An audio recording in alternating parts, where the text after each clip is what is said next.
సరే వస్తే ఇక్కడ చెల్లుస్తుంది. చెల్లుస్తుందా? ఎప్పుడు వస్తుంది? వాటికి వచ్చేసి ఉండాలి. అగో వచ్చేసింది చెల్లి. చెల్లమ్మ వచ్చేస్తున్నా. మంచం దొరికేసిందా నీకు నా రూమ్ లో? మొత్తం అంతా అల్లరల్లి చేసాయి. పట్టించుకోకుండా పబ్బున్నావా బంగారం?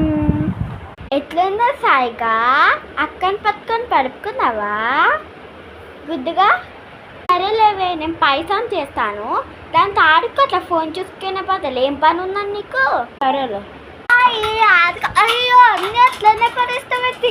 అయ్యో నాదేది ఇది పదే. Very good. సరే అక్క. ఓకే అక్క. అసలు అది చెల్లితో ఆడుకునేపోతే కొంచెం వెళ్ళి చదువుకోవచ్చు కదా. పక్కన శ్రీలత మంచి మార్క్స్ 100 out of 99 తెచ్చుకున్నారు.